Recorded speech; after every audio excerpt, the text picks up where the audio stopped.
What's going on, everyone, and welcome back to Double M Live. And when you see us in these screens, right? When you see us in these screens right here, that means we up to something.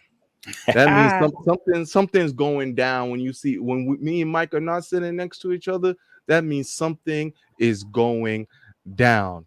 And you'd be right. There's a lot going down tonight, but this is Double M Live. That is Mr. Mike Nice in the building. What's going on, y'all? Good to be back, holding down another episode of Double M, episode 88, if I stand corrected. Double eights. Woo! Who's a good number 88? I'm thinking David Patton. Dez Bryant. I was thinking Patriots with that one. 88 was David Patton, I believe. Yeah, cool. There's not many great 88s with the Patriots uniform. Nah, not at all. But yeah, Dez Bryant's a huge one that I think most people can remember. Who else is an 88? Was Michael Irvin 88? Very possible. But they let Dez Bryant. No, yeah. No way. I'm bugging. No way. What number is Michael Irvin? That's a good question. Maybe he was 88. So I was just wrong about Dez. I was just wrong about Dez Bryant's number.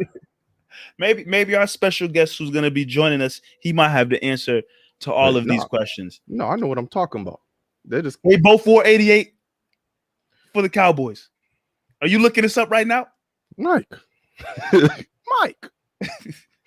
Did they both wear 88 for the Cowboys? Dez Bryant wore 88. Michael Irvin wore 88. I'm not bugging.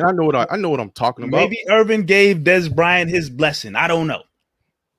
But it is also 8/24. That's the date today, August 24, 8/24. Wow. Synonymous of the late great Kobe Bryant. Rest in peace. His birthday was just yesterday? Or 2 days ago? There you go, yeah. And so, it's still crazy. It's a big hole in the universe still. It's still wild when if I scroll on Twitter and I see happy birthday, Kobe Bryant, may you rest in peace. It still doesn't necessarily click in my mind for some reason. Like, whoa, that's a real tweet. Happy birthday, Kobe Bryant. May you rest in peace. That's a real tweet. It doesn't sometimes register with me, but it's wild. It's wild indeed. Yeah, man. So,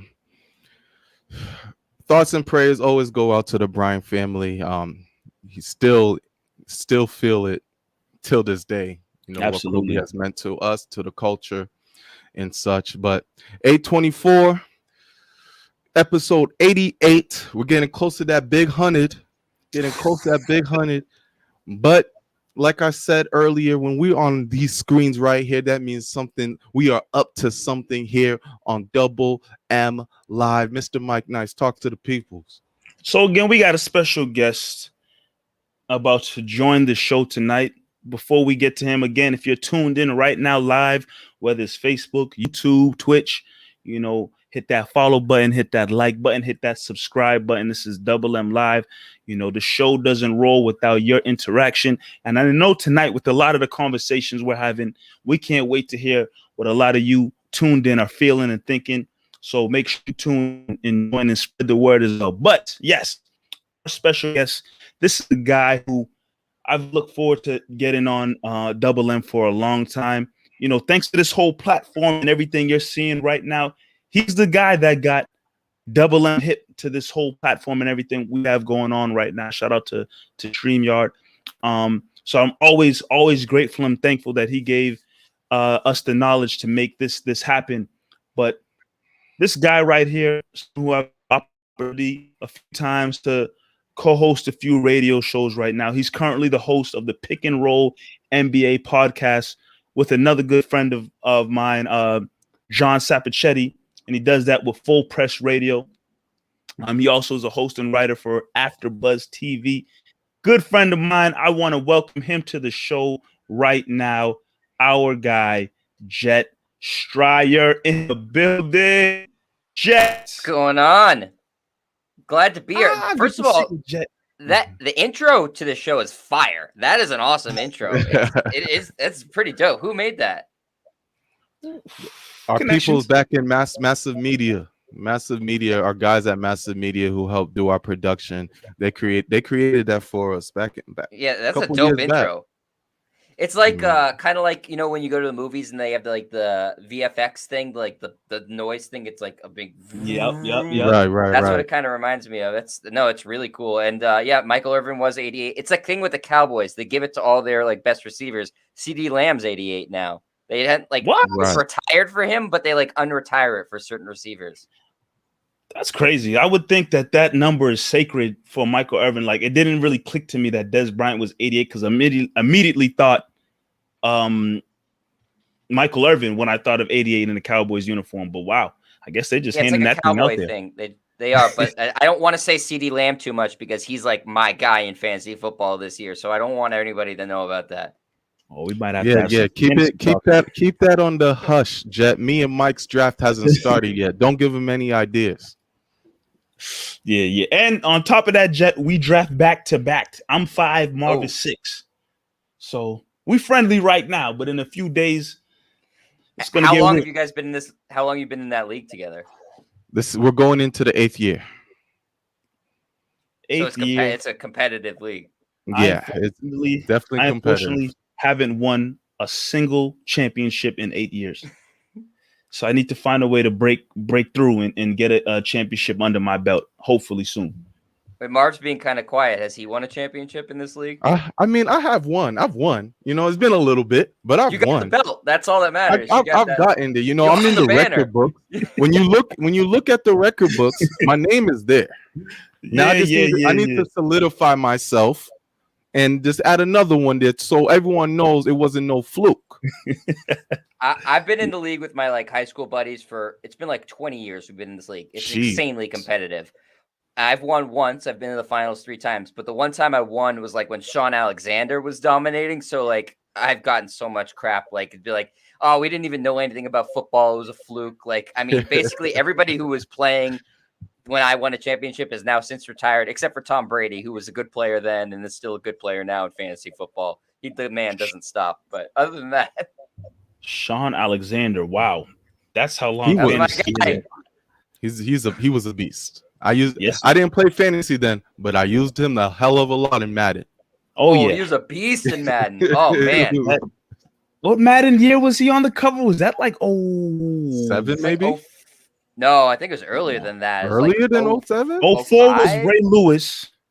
Oh yeah, 04 was Ray Lewis. That's when they did the Mike. No, 04 was Mike Vick. 04 was Mike Vick. 05 was Ray Lewis. 05 was Ray Lewis. Then Donovan Mitchell was 06. Maybe it was 07. I think it was 07. So 07. I wasn't bugging. Okay, it was 07. That's was twice 07. now. Y'all think y'all got me going crazy. No, Sean Alexander 07. That was a decent Madden. 04 Mike Vick is the best Madden player of all time. Ever. Cheat code. Straight up unfair to play with him in that game.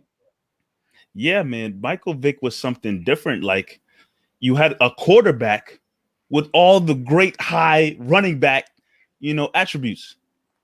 It was wild.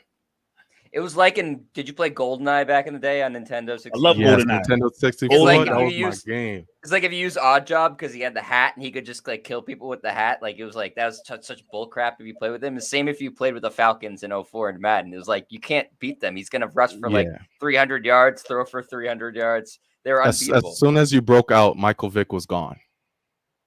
I remember that just being that when you played Madden, you had to say no one can pick the Falcons. Yeah.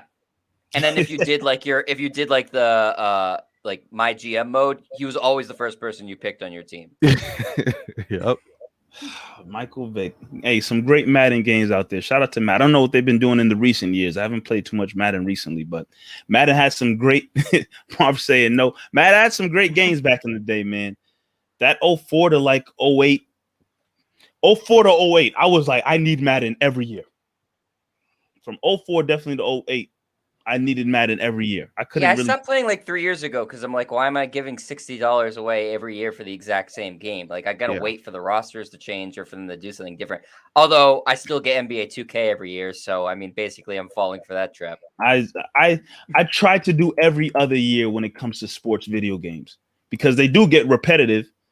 So I try to say, all right, let me wait 2 years and maybe it's going to be a little different. So I try to go every other year. But yeah, see, I had a great system back in the day. I would do 1 year I'd get the pro game, the next year I'd get the college game, but then they stopped making all the college games. Never was a college NCAA fan of basketball, football. I never cared for those games too much.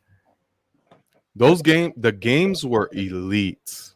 There was just it was a different vibe than the pro games for some reason. Right, because you could do like recruiting in the college football one, which was like a really fun. You could also run plays that you couldn't run in Madden. Like they didn't let you run the option in Madden for a long time, and because no one runs it in the NFL. So a college football game was really fun, and the basketball game was fun too because like they had a mode where you started at like a mid-major school and you had to work your way up to coaching like Duke or Kentucky or something like that. So that was fun. Wow. Hey, like I said, you guys know better than me because I never touched any of those games ever. I started playing Madden in 2013. I think Calvin Johnson was on the cover. That was when I had to let it go like he did in this. Yeah. I took a break, but whatever year they hyped the Brady GOAT cover, what was that? That was 2018? I think it went like Gronk was on the cover, and then the next year Brady was on the cover. Whatever year Brady was on the cover, I was like, I need that game. Like they made Brady 99, got the cover. I forgot. It was after the Falcons victory. I don't know.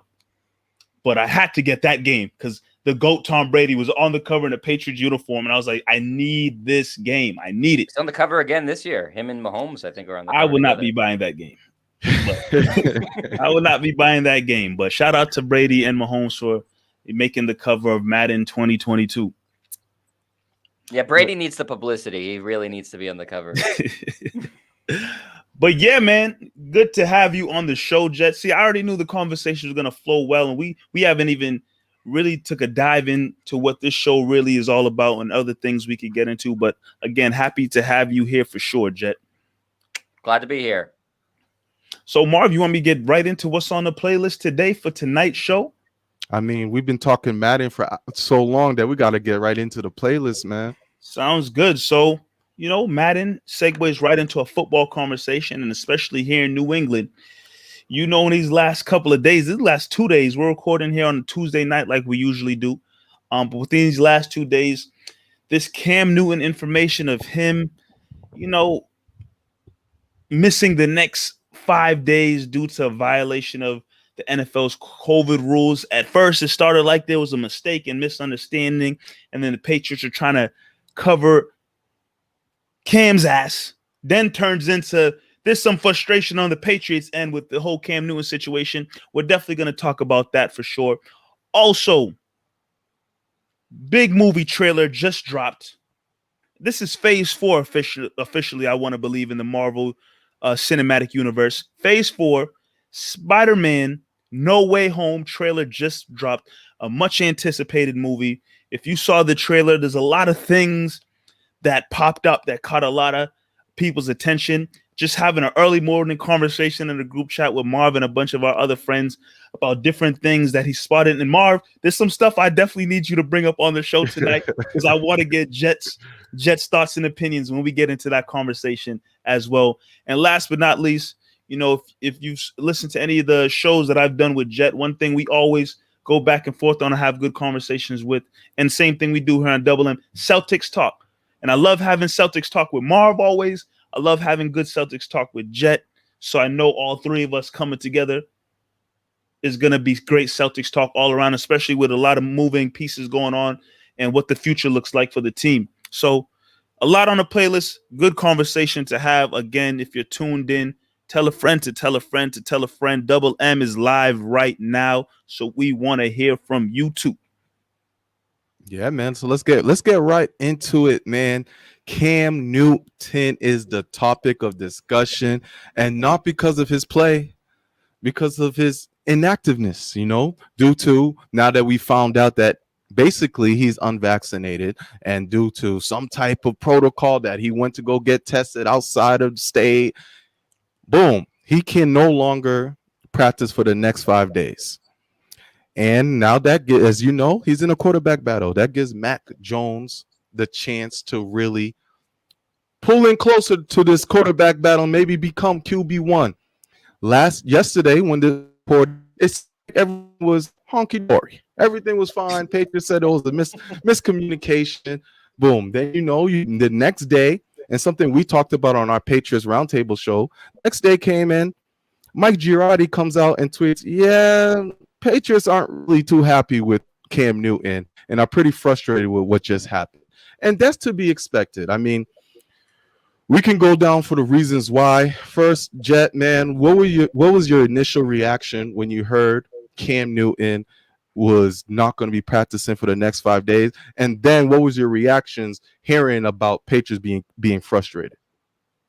My initial reaction was twofold. First, like you said, like what a great opportunity for Mac Jones, because it seems like they're neck and neck in terms of competition. I think the Patriots would prefer to start Cam Newton to start the season. I think that's what they would want to do. I think he's very popular in the locker room, and it's hard to just throw a rookie right into the fire, especially in a season where you spent a lot of money in the offseason and they're expected to make a playoff push. So that's a lot to ask of Mac Jones.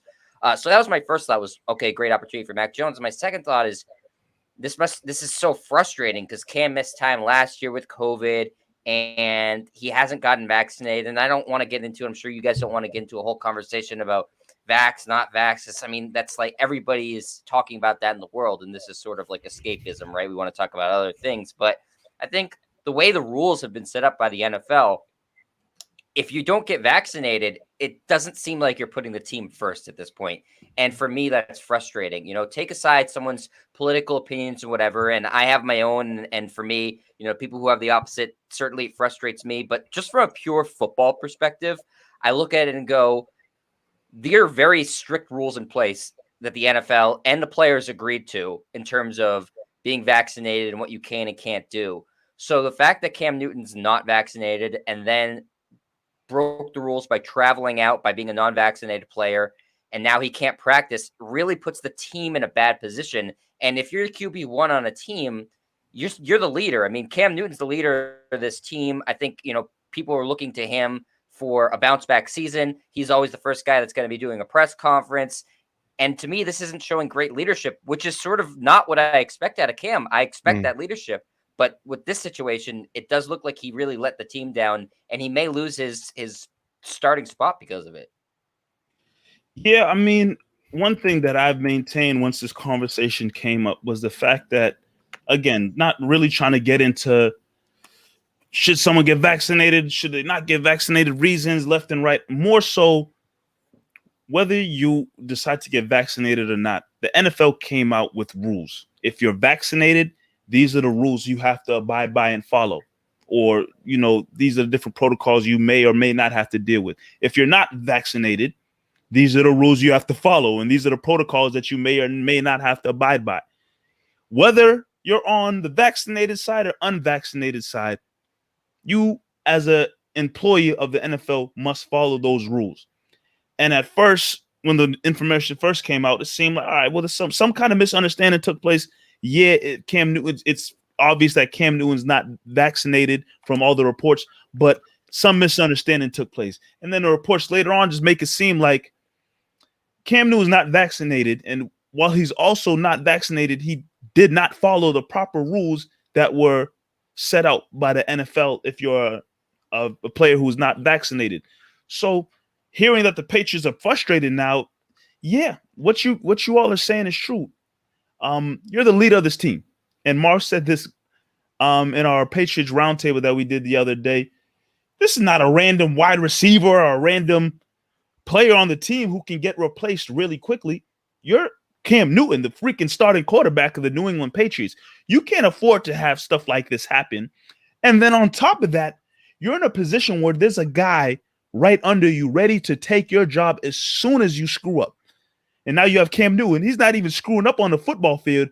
He's screwing up off the football field, not following directions, and now is really risking losing his job with something that doesn't even have to do with playing the game of football. That's what's really crazy about this whole situation too. Yeah, man. I share the same sentiments with Jet. Listen, I used Cole Beasley as an example yesterday. Ironically, Cole Beasley also has to do the 5-day protocol, but no one gives a damn that Cole Beasley's got to do the 5-day. We already know Cole. We know his stance. We know Cole Beasley doesn't give a damn about the vaccine. He's not going to take it, yada yada. But nobody cares because he's a wide receiver, and if he misses 5 days, it's not the end of the world. Cam Newton is the leader of the Patriots, and by all accounts, he has been the ultimate leader, the perfect professional for this team. I feel like, yes, you have the option to be vaccinated or unvaccinated, but when you are the quarterback, you have to be available at all times, which means you got to do whatever it takes to be available at all times. You can't put yourself in a situation where you do go out of state and boom, you miss 5 days. And now you add on top of that, you have a young buck who's been outplaying you some days in practice. And I agree with Jet when Jet says that the Patriots would want to start Cam first. I believe that. They want to start Cam. They really do. They don't want to put a rookie out there right away. But you're really forcing their hands now by giving Mac all of these extra reps, and he's having time to really get to know the players on the team, and they're having conversation. The players start to feel a little more comfortable with Mac. All of these things is what Cam is missing out on, and he's got to be really careful. We got a comment. Go ahead, Jet. Go ahead, Marv. Okay, we have a comment here, and I'll pass it off to you, Jet. QB should get vaccinated. They're the most important position on the team. I agree with that. Like, I'm not trying to get political, but I agree with that. If there's one position that needs to get vaccinated so you can put your team first, like you were saying, it has to be the QB. I mean, I totally agree. And I look at it this way, and you can take it as you want as a conversation in general about the vaccine or not. But to me, it's about accountability. And specifically when you're the quarterback of a team, or if you're a member of a football team, with the rules that are in place, you're not accountable to just yourself anymore. You're accountable to all your teammates, coaching staff, to a lesser extent, the fans, especially if, there's going to be fans paying to see you play and, buying your jerseys and stuff like that. You suddenly have more accountability to be available and put your team in the best position. And I'm really surprised by this story because, one, Cam had COVID, so I think he knows, and admittedly, it took him a while to recover from it. So I think he knows, the dangers of getting COVID. And two, I look at Cam as a very smart guy, and in terms of not just his intelligence level, but knowing the business of football. And he knows that this is sort of his last opportunity to really establish himself as a starting quarterback in the NFL and perhaps earn a bigger contract after this season. So I'm surprised between Cam being a good leader and him being a smart guy and having COVID that he's still chosen to not get vaccinated and then travel out of state. It just seems almost out of character for him. Right. It's not a good look. I mean, again, it doesn't matter what side of the fence you're on. It's not a good look right now. And it sucks because even taking off before this whole COVID situation and Cam having to miss time, the deck was already stacked up against him. I think there's a good majority of New England Patriots fans are ready to say bye to Cam Newton and hello to Mac Jones as a starting quarterback. Even going back again to that first preseason game, the ovation that Mac Jones got when he was subbed into the game was amazing. Standing ovation at that. And, that's just a sign right there that fans, there's a good majority of fans who are ready to move on from Cam Newton. And then it doesn't help with the fact that he had a mediocre 2020 season as quarterback in the New England Patriots. So you boil all that in together. Now you add on this aspect, and I think a lot of people also share what you all are saying. It's not a good look for Cam Newton. You have to take responsibility and be accountable with the fact that you're a starting quarterback. You're the most important position on the team, so you shouldn't be doing anything to risk your job, especially knowing all the other things going on right now. So if the deck wasn't stacked up upon Cam Newton that bad before, it's 10, 20 times worse right now. Yeah, real quick to what Marv said. I think anytime you're in the same conversation as Cole Beasley, it's not a good thing. You don't want to be lumped in with Cole Beasley right now. It's like the same thing. You don't want to be lumped in a conversation with like Ted Cruz or Donald Trump. You also don't want to be lumped in a conversation with Cole Beasley. It's not a good look. No, it's not looking good at all. So what's the temperature for you guys? Well, does this change? Does this change the seas for Cam Newton? Could Mac Jones potentially take over and be the QB1 to start this season off due to this COVID situation? All right, Jet, how you feeling? When the preseason started, I would have said no way, but he's played well, and we know Belichick is a fickle person, right? You can get to his doghouse pretty easily.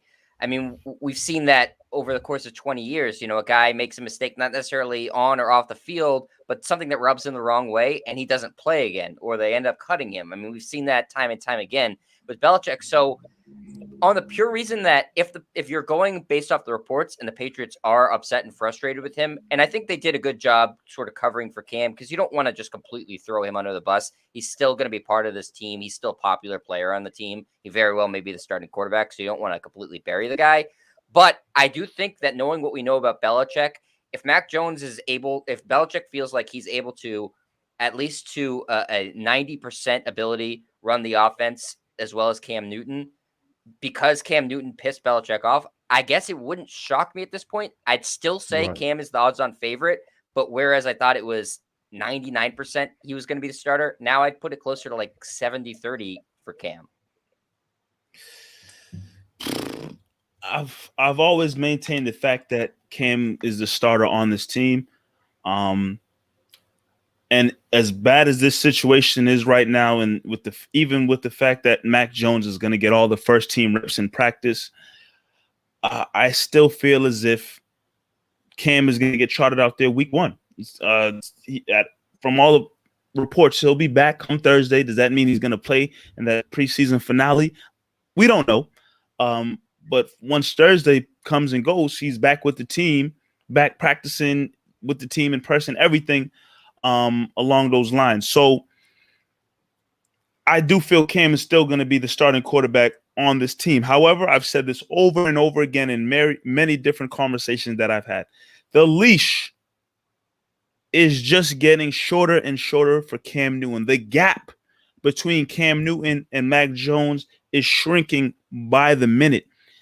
And if anything happens where first I was saying if Cam Newton, makes a mistake or plays bad, he'll get pulled. And they'll probably go to Mac Jones right after that. If there's a situation where Cam has to miss a game because of an injury, because of COVID, I feel as if it's going to be the Drew Bledsoe situation once again back in 2001. Mac Jones will get the starting position, and Cam Newton will never start a game for the New England Patriots again. Cam Newton has to stay healthy. He has to stay away from any type of COVID protocols. And obviously, he has to play well if he wants to keep being the starting quarterback for this team moving forward. But if anything happens where Cam Newton can't play, obviously if he plays bad, but if anything happens where he cannot suit up for a game, I don't think he'll ever get a chance to start again for the Patriots, at least. Yeah, I'm still with you guys. Think Cam will still start week one. However, man, I mean, that report today, there's something about it that rubs me off, because I don't remember seeing a report him saying Patriots are frustrated with a player. We hear about that after the fact. If a player gets benched or if a player gets suspended, then we hear about, okay, they were frustrated because of this, that, and the third. But we never hear about it during real time that the Patriots are frustrated with the player. This is my first time. Correct me if I'm wrong. If you guys remember any other situation like this where we found out, okay, Patriots are mad at a player right now. I think Wes Welker, maybe when he did the foot jokes with Rick Ryan, but I mean, we all knew obviously the Patriots going to be upset about that. But other than that, I don't remember a time where we heard in real time the Patriots were frustrated about a player.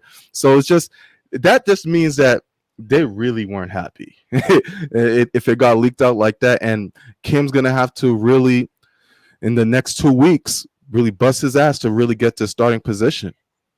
Could either of you guys see Belichick wanting to start Mac Jones as sort of like a message to the rest of the team, be like, get vaccinated. We can't afford any, you guys to miss time. Or like, okay, remember we saw with like Jonas Gray.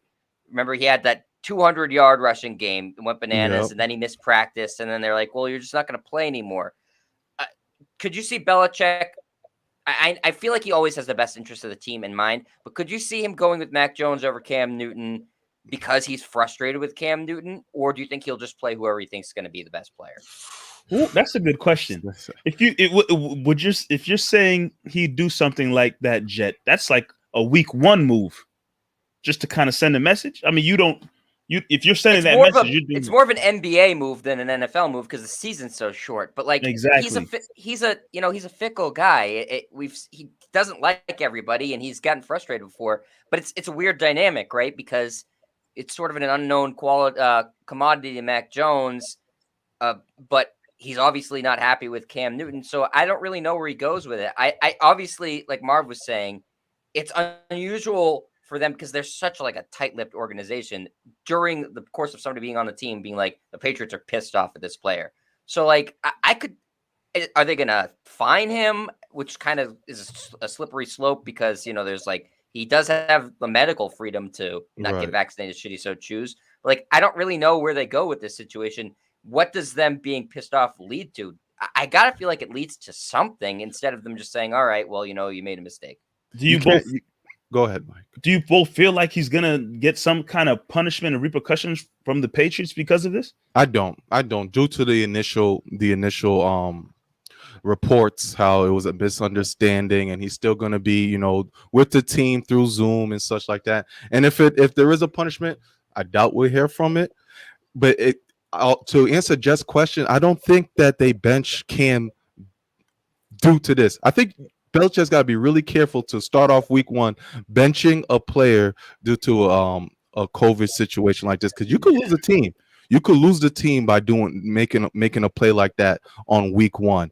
And some players are going to look at Belichick sideways, like, well, that's why you're going to put Mac Jones over him if Cam has been playing well this whole time during training camp. I think it could divide the locker room. Right. Well, I mean, this is the same guy who benched Malcolm Butler for the Super Bowl, so you never know. That is true, but we're talking about quarterback. That's end of the year. That Malcolm Butler benching still is going to bother me for a long time. I would love to know why they decided to bench their CB1 in the Super Bowl. I need to know. I don't know when it's going to come out. I don't know what book or documentary needs to drop, but I need to know why that happened. Somebody got to tell me. It's only going to come out of Malcolm's mouth. I hope one day. Belichick's not saying anything. Yep, it's only going to come out to. And I truly believe some of the players in Patriots really have no clue why. I mean, Felger dropped some stuff on his show when it happened. I don't know if it's true. I don't know. I'm pretty sure it's the Felger and Matt show or some radio show says something along the lines of Malcolm Butler was messing with some female he shouldn't have been messing with Super Bowl weekend. That's what I remember hearing. I'd bench his ass too. That's what I remember. I don't know if it was the Felger and Matt show, but I remember him from somewhere. Malcolm Butler, Super Bowl weekend, messed with somebody he shouldn't have been messing with.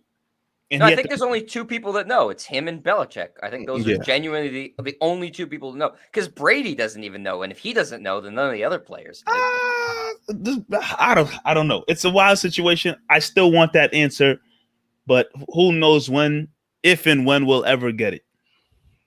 But yeah, man, we got to stay tuned with what's happening with this Cam Newton situation. Obviously, we got to wait a couple days before he's back with the team. At the same time, we get to see have more eyes on the rookie Mac Jones and how he performs, getting all these reps with the first team, assuming he's probably going to start the preseason finale, unless they just go a route and just not play any of their main guys. We expect to see probably Mac Jones out there to start the game. Who knows? We'll see what happens with the preseason finale. But let's switch gears a little bit. And this is a conversation. I love Marvel. I do. I really do love Marvel for sure. But I know there's people like Jet and like Marv who have a much deeper, better understanding than I do. I watch the movies. The movies are great. Have I ever read a comic? I sure haven't. I thought you was gonna say I love Marv. I was about to shed a tear. It's close. Yeah, close. I think the audio cut out, right? It's close, but yeah. Have I read a Marvel comic book ever in my life? I don't believe so. Have I watched many, Marvel animation series back in the day and even today? Not too many. But these Marvel movies in the cinematic universe, in a couple of these shows, it's some great work, some great producing and directing and editing and all that stuff. But Mike, when what were you doing as a child? You weren't reading comic books or watching cartoons? I was probably watching some kind of sports and wrestling. That was my childhood in my household. Mike watched Power Rangers. And Power Rangers too. I will say that. Power Rangers was cool. It was Power Rangers. That's the first show I ever said to my mom, "Can you please record this on VHS for me when I get?"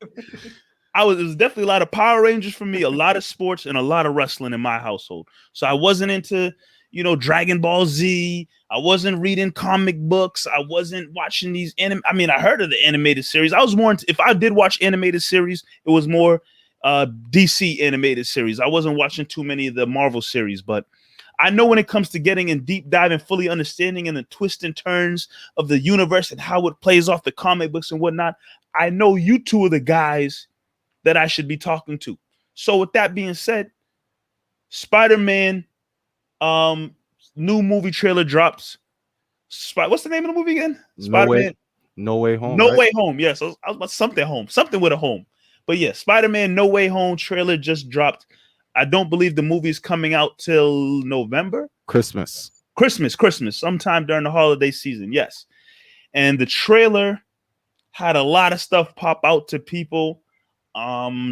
People trying to figure out, is this person going to show up? What's that mean? What's this mean? So I would definitely want to get both your thoughts and feelings on that movie trailer, some things you noticed. I know this conversation is going to go on for a while, and I'm here for it. I'm definitely here for it. Yeah, man. No Way Home. I probably watched that trailer 47 times now, maybe 48. I've watched that. I've tried to dissect I have a problem. I've been trying to dissect the hell out of this because each time I watch it, I get a new question that arises. I'm like, dang, so what does this mean? What does that mean? And I haven't been able to figure Marv it out. like one of the serial killers who like chops out different pieces from newspapers and like puts them together. Yeah. But he's putting the string tied between the two. I'm trying to figure it out, and I haven't been able to. The trailer looks amazing. Highly anticipated movie. Wasn't expecting to see much of Doctor Strange, and he's going to be a huge part of it, obviously. Before I continue, Jet, have you been watching the side series on Disney Plus that have been going on? Oh yeah, I mean, I watch everything. I'm Okay. like you, Marv. I'm crazy about all of it. I literally wait until like the minute it comes out, and I'm amped. I'm like, okay, only a couple more hours until it's out. I'm counting down the hours until the new shows come out. So yeah, I've loved all of it, and I've watched the trailer a bunch, not 47 times, but more than 3 times is what I'm willing to admit right now. But yeah, I mean, it looked awesome. It's like for any Marvel fan, I feel like they just keep upping the ante and being like, at first they're like, okay, let's try like one superhero, see if people take to Iron Man. Like, okay, they like Iron Man. Let's try putting in Avengers with a couple of them together. Oh, they seem to like that. Let's try having other superheroes and acting with other superheroes in different movies. And it's just like, it's getting more and more like the comic books, which is a good thing in my mind. I know Mike says, oh, I never read a comic book in my life. I'm far too cool for that. I was watching Power Rangers and that sort of stuff. But the comic books are great, and the movies are, emulating that in a lot of ways. And I thought the trailer looked awesome. There's so many Marvel movies coming out. Shang-Chi's coming out in like a week. Eternals is coming out, I think, in November, and then Spider-Man. It's like, I mean, it's just an awesome time to be a comic book fan. Right. I think Eternals is coming out after the Spider-Man movie. Is it coming out after? Yeah, and I don't remember when there's a movie coming out in November. I just don't remember which one. Hey man, y'all talk. I'll do the fact checking right now. Don't worry. Yeah. There's a Marvel movie coming out in November, I believe. I just don't remember what it is. But we're getting hit with a lot of Marvel due to, you know, the pandemic pushing everything back, which is an exciting time. So, Mike, what stood out to you while watching? What's the first thing that stood out to you while watching this Spider-Man trailer? So Eternals is coming out November 5th. Okay, Eternals is coming out in November. You were right. November 5th. What stood out to me? The fact that,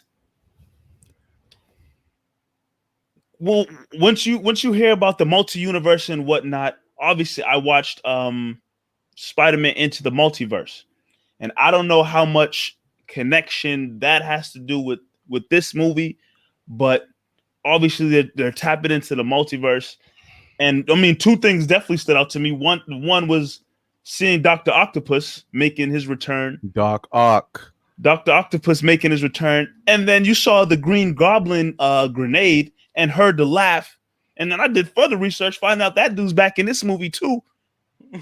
I'm trying to see how they're pulling, because, and then you heard and read that Jamie Foxx is going to be reprising in the movie as Electro. So I'm trying to figure out how are they pulling these guys from movies. And there's been like 3 different sets of Spider-Man movies. You have the Tobey Maguire movies, you have the Andrew Garfield movies, and now you have these Tom Holland movies. How the hell are they pulling this character and that character, and they're gonna fit them all together? I think we were talking early, Marv. This movie might be 4 hours long. How the hell are they gonna make this happen with all these different characters? And then there's still rumors out there. You know, I don't know if there's rumors. Is it going to happen? Is it not going to happen? Or how hush, you know, they're being with it. But Andrew Garfield's supposed to probably pop up in this movie. Tobey Maguire, in my opinion, the best Spider-Man of them all, is supposed to pop up in this movie. How the hell are they going to make all of this happen within this one movie? I don't get it. But those are 2 things that popped out to me for sure. Seeing Dr. Octopus and Green Goblin, hearing his laugh and seeing the grenade, still blew my mind. What about you, Jet? I want to know what Marv has done in his deep dive, what he's found out. Because I mean, I was doing like a little bit of like scene breakdown too, and like Mike said, like it looks like Electro's back too. We've heard rumors about Jamie Foxx. Hopefully, they don't make him blue in this movie, because that kind of didn't make any real sense. And maybe Sandman's back, you know, the villain from Spider-Man 3. And then now you hear like, okay, Spider-Man's going to be involved potentially with this new Venom movie or Morbius movie, which seems kind of up in the air because it's Sony. But yeah, my impressions were the same as Mike in that, like, I was like so stoked when I saw the pumpkin bomb from Green Goblin. I was like, I think I said out loud, I was like, oh shit. Like this is like, that is the Spider-Man villain. Like he's like the Joker in Marvel. I mean, he's Spider-Man's biggest like villain, and he's like an Avengers level villain, Norman Osborn sometimes too. So they're bringing these in, like these characters in. It's great. And plus, like you mentioned, Marv, the whole Doctor Strange aspect of him looking like he's going to be like the co-star in this movie is just really cool. That they like have gotten to this point where I think a lot of the actors just like playing the characters so much. They're like, yeah, I'll get paid $2 million and I'll do this movie. I don't have to do. This is like what I want to do. It's fun for me to play Doctor Strange. I mean, that's a really cool role. He gets to wear like a cool cape. Who wouldn't want to do that? Yeah, man. Obviously the first time watching it, seeing Doc Ock, that's a real oh shit moment. Like, wow, they really did that. They really showed us Doc Ock and how are they going to use all of these guys in the multiverse. And then, you start thinking politics, like, damn, this is probably the only movie we're going to see them in because Sony owns them. And it's not like they can just be running around in the MCU like that. But that's a whole story for another day. Mike, I know you want me to bring this up, so I'm going to get right to it. Do it. Jet, I'm convinced that is not the real Doctor Strange. My wife said this to me too. She's like, people are thinking this isn't the real Doctor Strange. I was like, what? And here's why. We've watched the movies and we know how Doctor Strange is very particular about how he reacts to anything that has to do with the multiverse. He barely wants to give out his gem to save the world. He knows exactly what to do and what not to do. You think Doctor Strange gives a damn about a teenager's identity? That he's going to be like, oh, yeah, Forget what Wong said. Wink, wink. Let's go change your world. That could just obviously mess up everything in the universe. It doesn't seem. It's not Doctor Strange's character, and then he's allowing Peter to call him Steven. I'm not buying it. I'm not buying it at all. It makes no sense that Doctor Strange will go out his way to create a whole new warp of villains just so Peter can hide his identity again. Yeah, I mean, think? I could see that. You know, it depends on how they do it, right? If they're doing it as like, okay, that's who ends up being the real villain. Like that would be kind of cool. Like somebody posing as Doctor Strange. I know there's a really famous comic, Spider-Man comic, where similar thing happens to Spider-Man, and he makes a deal with the devil, so everybody forgets his identity. So maybe they're kind of getting a little bit of, you know, using that as some inspiration. There is a devil equivalent in Marvel. They just haven't brought him into the equation yet. Mephisto. Mike, that's a deep comic book cut for you. I'm just listening, taking notes right now. I mean, yeah, I think it would be really cool. It's just how the way they do it. What I like though is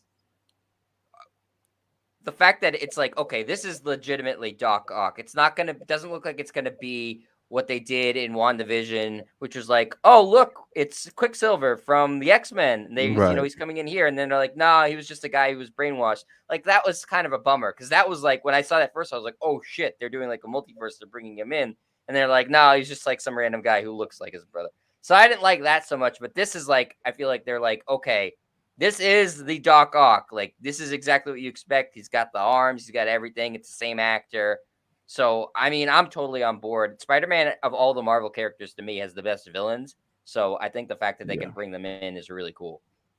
It's very important. They're running out of, until you bring in the Eternals, I guess. They're running out of real villains. And as you said, Spider-Man, now you can get into Sinister Six, maybe, because we know that Doc Ock is the reason why the Sinister Six is made. If you do bring in Sandman and Electro comes back, and you have who else was supposed to be in the movie? Maybe Mysterio comes back. Who knows what they can do with this movie with all these villains? But it comes back down to, how do you fit everything in one movie? It doesn't look like it's possible. From everything you guys are saying right here, I don't know how that movie is just 2 hours and something long. Like, are we talking Avengers Infinity War and Endgame length of movie just for this Spider-Man standalone movie to fit all of that in? I don't know. There is a Doctor Strange movie coming out as well, but you know, Spider-Man never came to our minds for him to be in that movie. But now it's looking like maybe Spider-Man does find a way, because we know WandaVision, Wanda is definitely going to be in the Doctor Strange movie, and we know how she's connected with the multiverse, and Doctor Strange connected with the multiverse. Now maybe Spider-Man has to be in that movie as well. Yeah, I think that, I mean, it sort of makes sense depending on how this movie ends. But yeah, I'm surprised, kind of like you are too, Marvin, how big of a role it seems like Doctor Strange is going to play in this. And maybe that plays to your conspiracy theory that it's not the real Doctor Strange, because he's got this whole movie coming out, I think next year, late next year. And so maybe it's about him kind of cleaning up the mess that the, you know, fake Doctor Strange or the imposter Doctor Strange made. Maybe that's sort of the plot of the movie. I mean, that's the great thing about these Marvel movies, right? Is that one sort of leads into the other, and that they don't have to be completely standalone. You can tell a story in one and leave some dangling threads, because they'll be answered in another movie. That doesn't necessarily have to be, okay, Spider-Man 4 is going to answer this question. It could be Doctor Strange 2 that answers the question from Spider-Man 3, because they've built such this like cohesive machine. But I think also what Marv was saying too is that they need to start finding these new villains, right? So we know, based on Loki, looks like Kang is going to be one of the main Marvel villains going forward. Maybe one of these Spider-Man villains from the multiverse ends up being one of the main villains. We know that, you know, down the line with the Fantastic Four, Doctor Doom at some point is probably going to be a villain. So, you know, they have lots of options. It's just about, they did the first 3 phases so well in building up Thanos as this huge villain. I kind of wonder if they're going to try to take a same approach, or they're with like one overarching villain, or if they're just going to go with a lot of different villains. Yeah, I mean, with Kang, I think they saved themselves with Kang, because there's so many variations of him, and that they can continuously use Kang throughout all of Phase 4 of how to stop him that way. Because in reality, Kang is just as big as a villain as Thanos. That's And what I was just about to ask. Is there another guy? Because I think I was talking to another group of friends, and they were saying, just a quick conversation, oh, we thought Thanos was bad. This next villain, Kang, might be just as bad or even worse than Thanos. And I have no idea who this guy is. The thing with Thanos is, like, and Marvel Universe did such a great job. Thanos came for one reason. He has one job. I'm just here to wipe out 50%. I don't care if it's good, bad, evil, whatever you guys think. This is my mission. This is my sole purpose. Kang rules a little differently. He wants to rule. Like he's here for destruction. He's here to wipe out people. So it gives us a different villain to run with. Like for Thanos, there was a point in time when I'm watching, I can't speak for everyone else, I'm like, you kind of understand Thanos a little bit. Like, okay, I see where he's coming from. I think that's what made him such a good villain, right? Right. The best villains have depth to them. That's why people love The Dark Knight, because the Joker is such an interesting villain in that movie.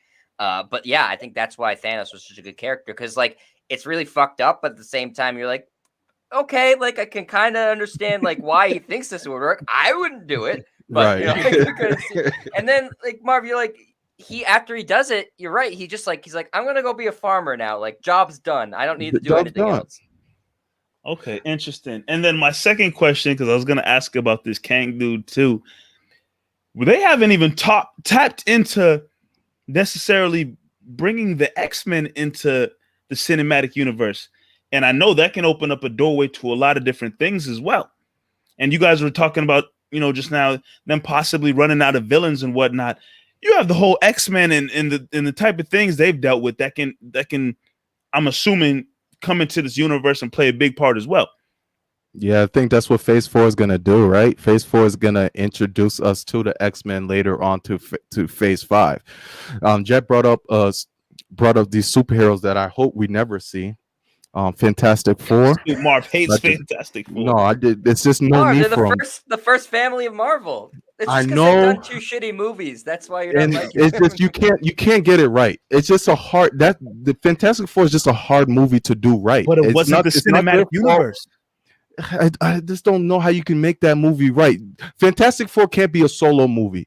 They have to be a part. Doom's such a good villain. That's like the intriguing part. Right? That's what I was gonna ask. The best part about it. That's what I was going to ask. Can't we just take Dr. Doom? He doesn't necessarily need to be with Fantastic Four. He was a villain for Spider-Man. He was a villain with the X-Men. Like, we don't need Dr. Doom to bring in the Fantastic Four. And if you do bring the Fantastic Four, I don't want to see a solo Fantastic Four. Add them in with somebody else. Like, oh, who are these guys? Oh, they're the Fantastic Four. And then I'm okay with it. I think that, you know, the Dr. Doom thing's so interesting because, like, kind of like Kang, he just wants to like rule. He wants to be in charge of everybody. He's also the smartest person on the planet. So like that, you know, that presents a problem and is the ruler of his own country. And that's why, like, on top of the million other reasons it sucks that Chadwick Boseman passed away, I feel like T'Challa posed such a great like counterpoint to Dr. Doom, and they would have been so awesome squaring off in the movies. Like, they're just such opposite characters in terms of like what they want, but coming from the same position of being rulers or kings, it would have been awesome. So I mean, reason number 1,000,005 why it sucks that Chadwick Boseman passed away so young.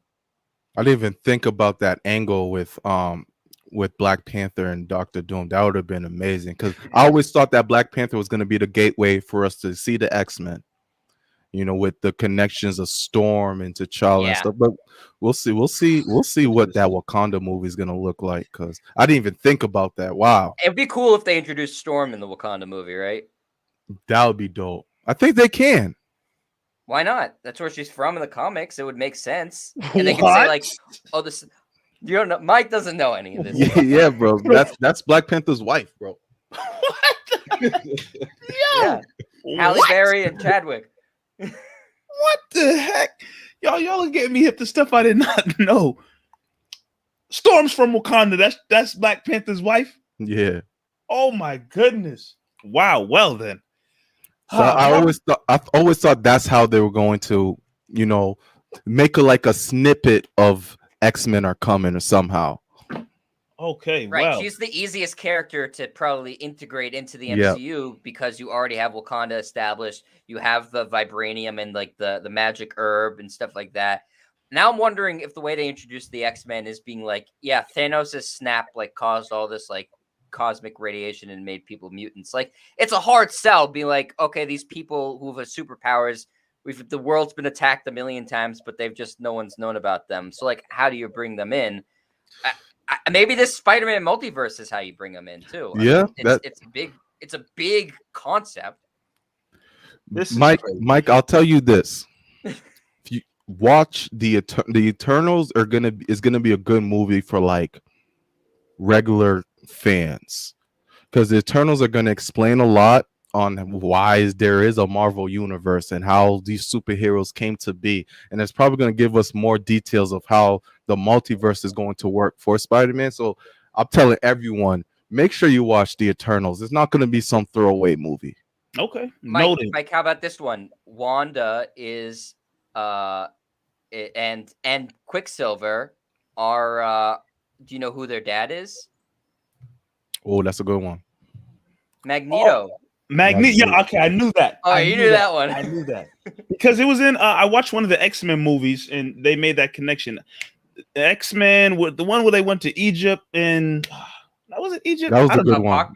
The Apocalypse. Apocalypse. Yeah, That was my favorite X-Men movie, That was and a they good had one. the connection That of was the one. Magneto. The one after that was real bad. The Dark Phoenix one. I didn't watch Yeah, that one. that was the last one, right? After that, Yeah, they that's the said, last yeah, one. cool. That was bad. I didn't watch Dark that Phoenix one. was not good. But yeah, Apocalypse to me is my favorite one. But man, I got a lot of questions, and I know we can't get them all answered tonight. And I know there's probably more stuff that you guys can get me hip to in terms of this Marvel universe. The one thing I will say as we wrap up this conversation a little bit, I'm a DC fan, and I just wish DC could have went a similar route with how these movies unfolded and whatnot, because I think DC has just as great or even better storyline and superheroes and whatnot than Marvel. And just imagine if you had the same, and I was saying this to Marv earlier, imagine if you had the same writers, producers, directors who did the Marvel Cinematic Universe handle the DC universe, how great those movies could be. Because I think they fumbled all of them, in my opinion. I mean, obviously. Some of the writers did go over to Why they still suck to DC. It's just they still didn't make it right. Mike, Like, did you see the new Suicide Squad yet? I did. I watched it a couple days ago. I fell asleep through it like 3 times. It's very You didn't bad. like it? No, Marv? not at all. I didn't watch it. I don't plan to. Nah, I thought the first one sucked. I'll give this Mike, one I a thought you were a little. John Cena guy. You didn't want to see John Oh, Cena? because I used to watch wrestling back in the day. No, I will say that I'm taking what you said. That's just something. the movie had good action, but I didn't care for the storyline. I'm not gonna give it away here, but like the ending movie, like the final villain, like what the hell? Come on now. That's a villain. That's the first villain the Justice League ever fought in the comic books. Was the Y'all giant y'all can say it. Yeah, we got I'm not- people watching. giant We don't want starfish. Everybody knows that now. Oh yeah. That's honestly, the way that Suicide movie unfolded, Marv, because you haven't seen it, it felt like the second Wonder Woman. Oh my god. That's how it felt to me. Oh my god. The build up and kind of like that's how it kind of felt to me in a sense. But I do agree with Mike that I feel like on the whole, and I grew up reading both comic books too and watching all the shows and stuff. I do feel like DC has certainly they have the more like well-known characters. Yep. And I feel like they have to some extent some better characters too. Like growing up as a kid, my favorite comic book character wasn't Spider-Man, or certainly wasn't Iron Man or the Hulk. It was John Stewart, the Green Lantern. He was my favorite character, and they had like an awesome show, and I had a bunch of action figures. Like Green Lantern's a dope character. Screwed up that movie too. Yeah, they screwed up that movie. Oh, they did do a Green Lantern, but that was in DC Universe, so we're not even. No, that wasn't, and that wasn't. That was Hal Jordan. That wasn't John Stewart. John Stewart's way cooler. He's the Green Lantern they use in the Justice League like cartoon shows. Like he's the cool Green Lantern. Yeah, it was, but I don't know. They're kind of a clusterfuck. DC. I wish, man. Right I wish they had. They don't the really same know what type they're of doing. vision. That's why I'm not confident in the new Batman movie either. Because like, not at all. I'm putting faith in that Batman movie just due to it's a different story. Year one of Batman learning and everything like that. I'm interested to see how that goes because we don't really get to see that type of storyline in a DCU. I remember. This is far out, but they're making a Flash movie. Yep. And they're bringing back like old Batman, like Flash is going through the whatever's called cool. the multiverse in the DC world. Michael Keaton's gonna be in this. They're bringing back old Batman and stuff. So I'm curious, and I think Ben Affleck's in that movie as well as Batman too. So I'm curious to see how that all is going to unfold when they bring him back. That has my attention. The way I found out you were a big Marvel fan, Mike, is I think after Infinity War, we saw it in the same theater. And I went out afterwards. It's like, oh, Mike. And you're like, I need a minute to decompress this movie. Bro, till this day. Like, yeah, you just give me a second. Like, till this day. And this leads into a question that I was going to ask both of you. But till this day, there's never been a superhero movie with that type of ending. That movie ended, and I sat there with my jaw still dropped like, wait. How are they gonna fix this? Is they gonna take care of this in the next couple of minutes? But no, the movie was just over. And I was like, that's how this ends. And then I remember seeing you outside of the theater, like, yo, I've never seen anything like this. This is different. This shit's different. So yeah, that was wild. Infinity War ending was wild. But now that leads into my other question, and especially now that I'm seeing how the time is going.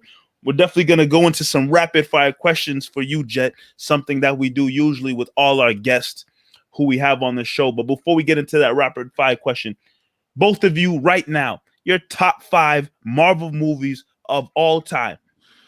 Jeez, Mike. I know there's some great ones still to come on the way, so this list could change. I'm gonna do top 5, but no particular order right now. Okay, 5 that you really enjoy. No particular order. Civil War. Winter Soldier, Infinity War,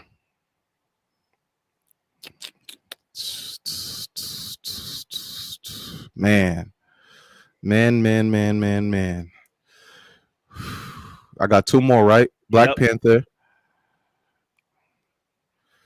Yeah. And Ragnarok. Ooh, okay. That's a good movie. That's the only Thor movie I saw, but yeah. All right, Jet, what you got? The first Guardians of the Galaxy, Ragnarok, Infinity War, Black Panther, Winter Soldier. But I mean, you could swap in so many of them. Ooh. So many of them are just like so rewatchable. Like they're on TV all the time, and you're like, you can turn in at any point. You're like, this movie is awesome.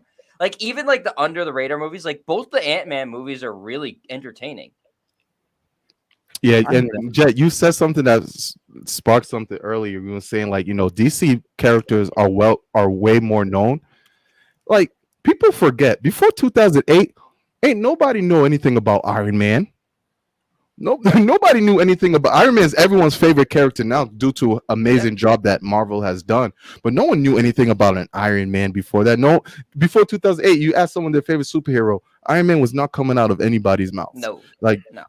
Marvel made it that we liked characters to the point Black Widow had her own movie.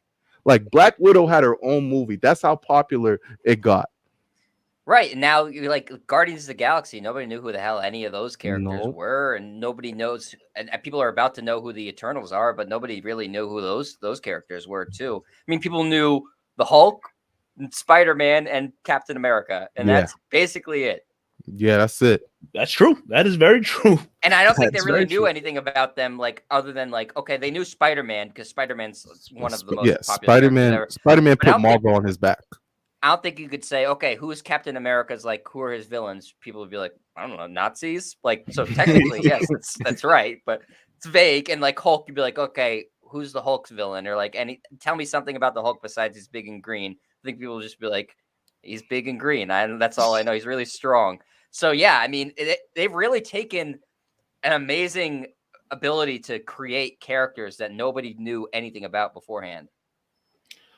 Hey man, you guys have got me knowledgeable on so much stuff I didn't know. That question you just said, did I know about Iron Man before 2008? Hell no, absolutely not. Captain America 2 vaguely. I mean, I heard the name, but like Spider-Man and the Hulk is all you could really tell me about. Anybody else, I didn't have a lot of knowledge, but I can list off a bunch of different DC heroes right now. But either way, that just goes to show this conversation can go on and on and on. And I'm looking at the time. We got to get into these quick hitters with Jet before we get ready to wrap up. So Jet, you're in the hot seat right now. We're going to fire off some questions your way, and you just got to be ready to answer them, man. So are you ready? I am ready. Yeah, I feel a little nervous, but I'm ready. All right, cool. Marv, you want to set the tone? All right, Jet, we're gonna keep it. We're gonna keep it here. If you could be a part of any Marvel movie, what Marvel movie would you be in? Oh man, that's a really good question. Any Marvel movie that's come out so far, what Marvel movie would I be in? Don't do Infinity War because we want you that wouldn't go well for me. I feel like if you pick any of the Avengers movies, there's a good chance you die because like there's all this war going on.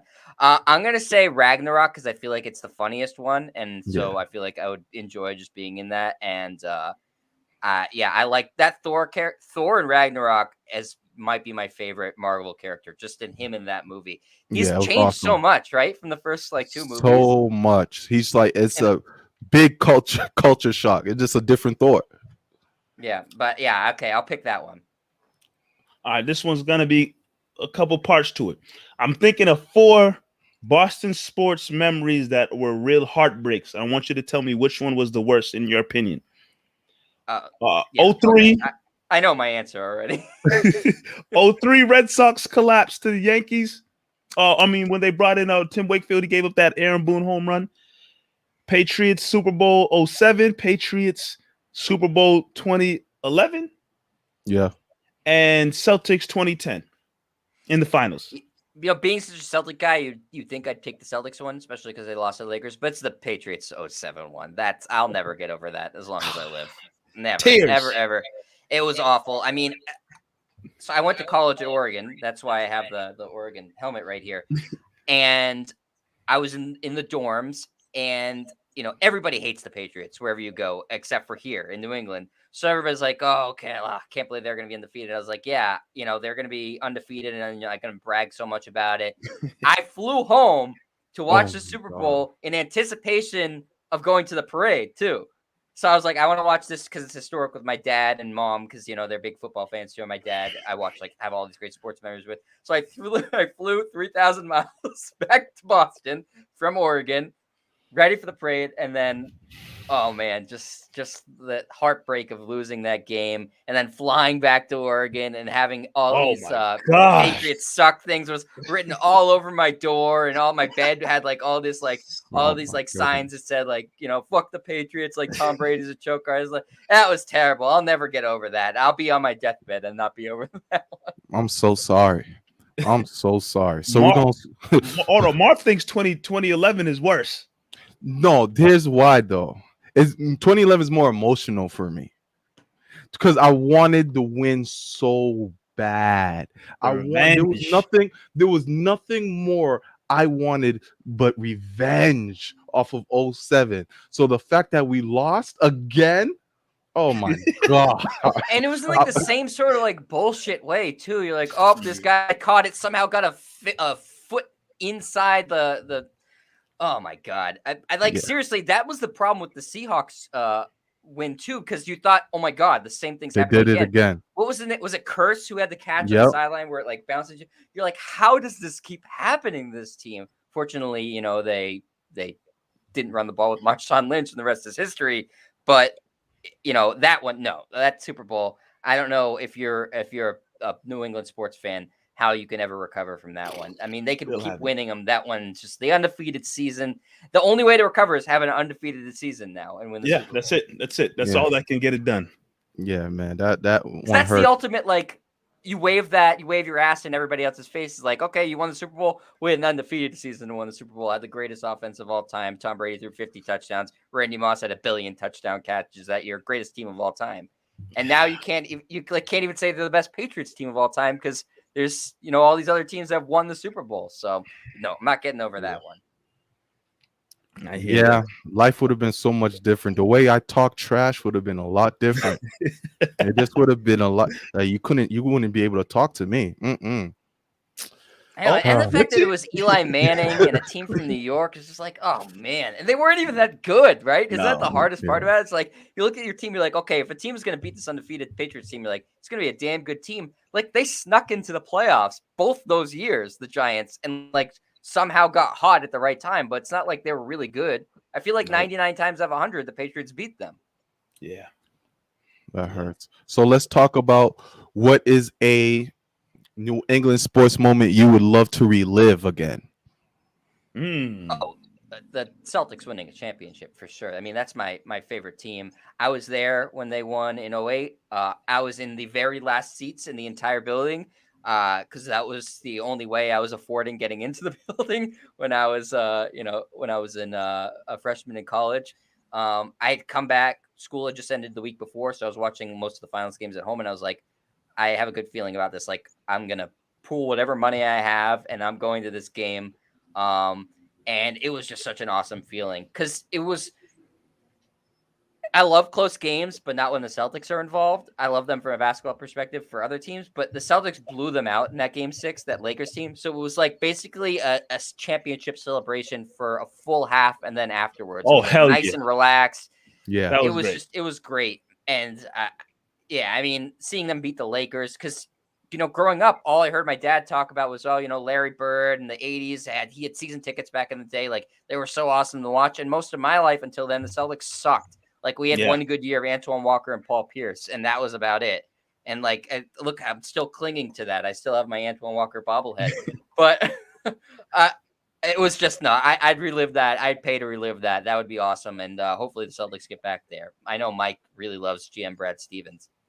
Hey, man, we missed out on that conversation, but that's something we'll bring up another time for sure. But my last question here, got a dinner for 5. So you plus 4 other athletes, past, present, dead or alive, at this dinner table with you. Who are you inviting? First one is easy. Bill Russell. No doubt Bill Russell. I want to talk to Bill Russell since I was a little kid. I think he would be just awesome to talk about because he's lived an incredible life. Like, the ultimate winner, has so much to do with civil rights. Like, he's lived an amazing life. I mean, he marched with Dr. King and he played against Wilt Chamberlain. Like, those are 2 incredible things. Like, holy crap.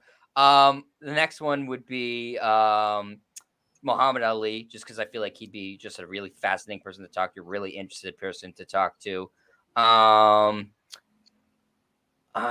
I feel like David Ortiz would be really fun, live in the conversation. I know I'm going Boston centric. I have 2 Boston athletes here, but David Ortiz gave me some of my best memories in life. It was just a clutch hitter. And baseball, I love baseball, but basketball and football I like better. But he was one of my favorite players to watch in any sport, bar none. I mean, he's just incredible, and he's just such a great personality. So David Ortiz. And then, so I got 2 more spots. Let's see. One more spot. One more spot.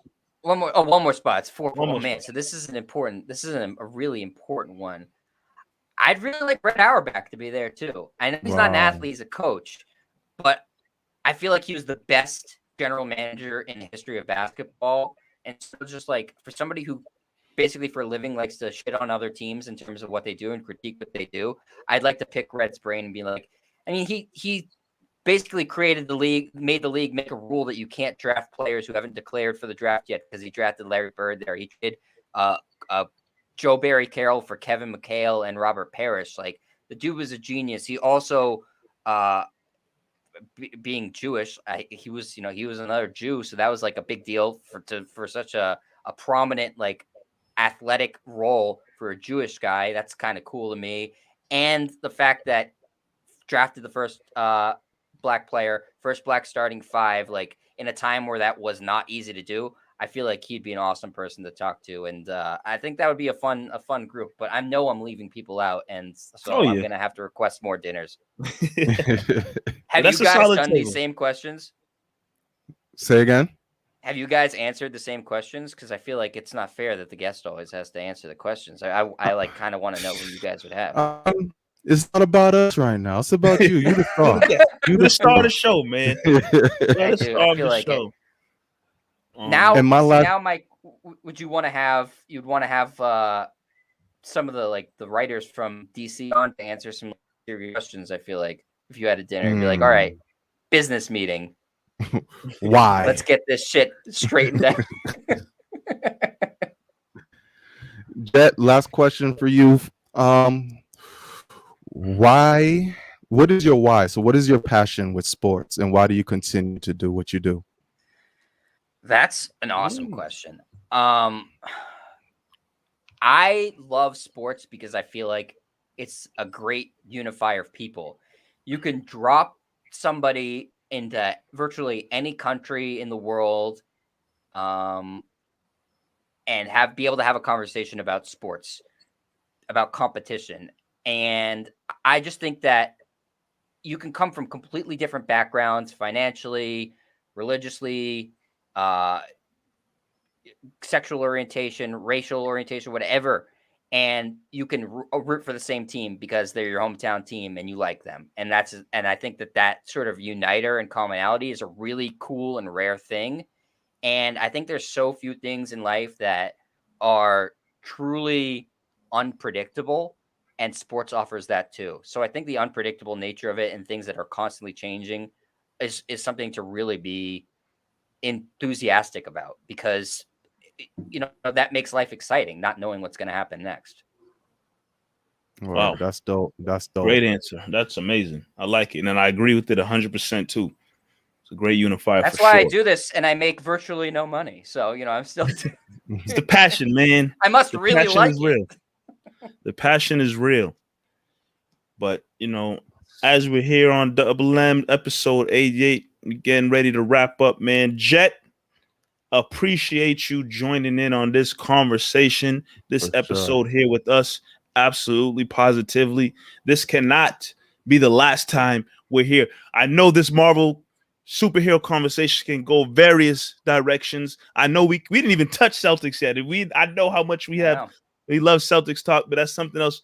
We left some meat on the bone with that conversation. But we definitely have to do this again for sure, man. But thank you for joining us on Double M for sure, man.